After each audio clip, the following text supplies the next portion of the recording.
Haiti definitely changed me. I think it's impossible to go to Haiti and to return home the same person. And in fact, I hope that no one could go to Haiti and return home the same person.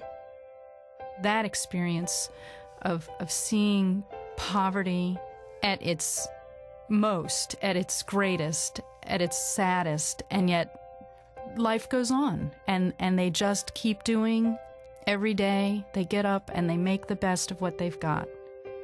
But just to see Haiti, to experience it, to feel it, is something that you can't, you're not prepared for, no matter how much you've read or what pictures you've seen. The small huts that they lived in, where they had, I didn't realize that so many people could live in an 8x8 room, and that they often take turns sleeping. So because there's not room enough for everybody to sleep, so they would sleep in shifts. The poverty hits you the minute you land and does not go away until you get back on that plane. It is pervasive. The first thing is the roads. It's like as if you were in a war zone. They are potholes. You're going maybe 2 miles an hour, 5 miles an hour. No one stays on one side or the other. You see the deforested mountains on your right for mile after mile after mile. One evening before dusk, we were watching a group of children playing soccer in the streets, and they're kicking the ball up and down, just having a great time. And we watched the ball go into the open sewer and realized that the kids just chased that ball into the sewer and went in and got it with their bare hands and came back out and just continued to play. We wanted so bad to just say, wash, but there was nothing that they could wash with, and we knew that was their existence, that was so normal to them, and that the diseases and the illnesses that they could get from that just frightened us and broke our hearts. There was a woman selling these little round things that looked somewhat like a sand dollar, about the size of a sand dollar.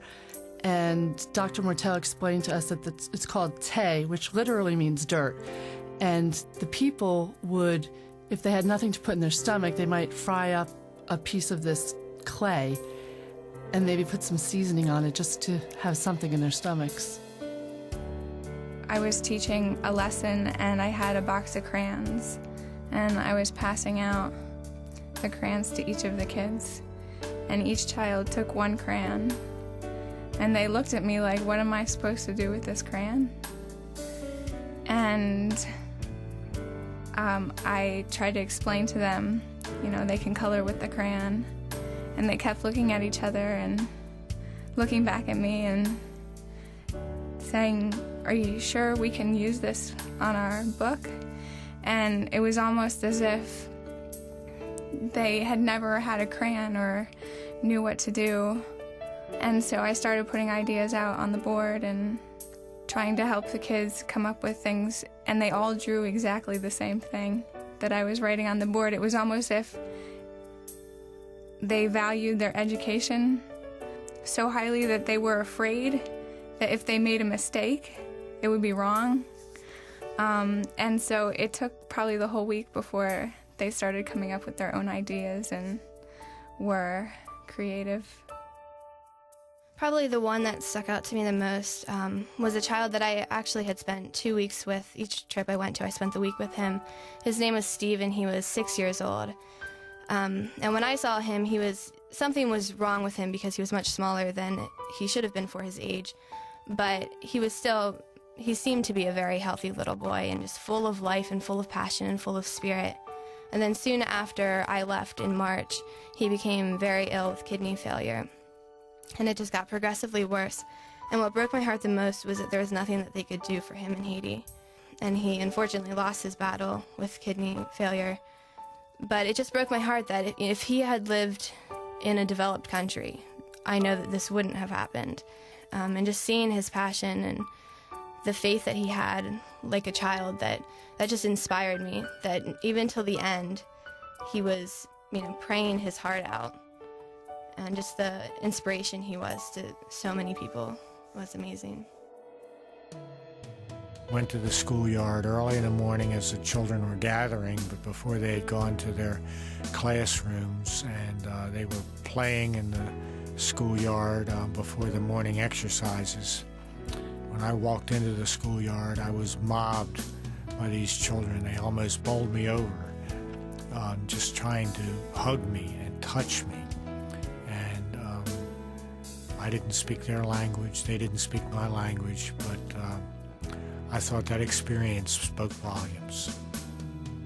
When we went to Dr. Mortell's school, the Good Samaritan, which is this oasis amongst all this poverty, and you go, it's literally, you're on this street of utter poverty and trash, and you walk into the gate, and here's this clean, very simple, but clean, new school.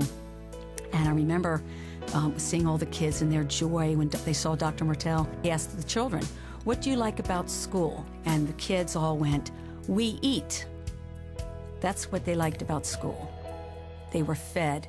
The parents, again, were asked, "What do you like about this school?" And they all said, "We are so happy that the school feeds this one child of ours that we don't have to worry about them at home. We can feed the others." That, as a mother, struck me tremendously. I was actually struck by the parents. Some of the children were being picked up from school, and the parents took the opportunity, of course, to greet us and Dr. Mortell, and they were just so very proud of their children, of the school, so incredibly grateful to the teachers, as well as just to us for being there and helping to support the building of the school and the children. We got up to the top of the mountain and we visited with this school. A very difficult drive. It was really rocky. I thought at one point we might even not make it up the mountain. But when we got up there, we learned that the teachers walked up this mountain every Monday morning. And since it would be too much for them to walk back on every night, they would stay till Friday and they would sleep there. We also learned that children didn't have food every day, and that on the days they weren't fed, they would be falling asleep at their desk. So we just thought what a colossal waste that was, to have these dedicated teachers and students eager to learn, but just didn't have the energy to stay awake. So when we decided to help feed the children at the school, we realized that we would also be helping the teachers, in that that was something less that they would have to carry with them on Monday morning. The joy the people in Haiti exhibit is unquestionably the most wonderful thing about them. They have nothing, and they want for so much. At the same time, they aren't miserable about it. They are joyful, they sing, they smile when they greet you, they put their hand out to shake your hand, not to take something from you. It's so clear when you meet them that just your presence, just the fact that you've come to see what they need, or that you've come to bring something that you knew they needed, that's all they need to know. There's somebody out there that cares, that's come and is trying to do something. We can no longer just sit back and say that it's someone else's problem, because it isn't. You want to almost run to everybody and say, you have to know what's going on there. You need to see it. You need to believe this. We all need to do something about it. You just want to give them the world because they expect nothing.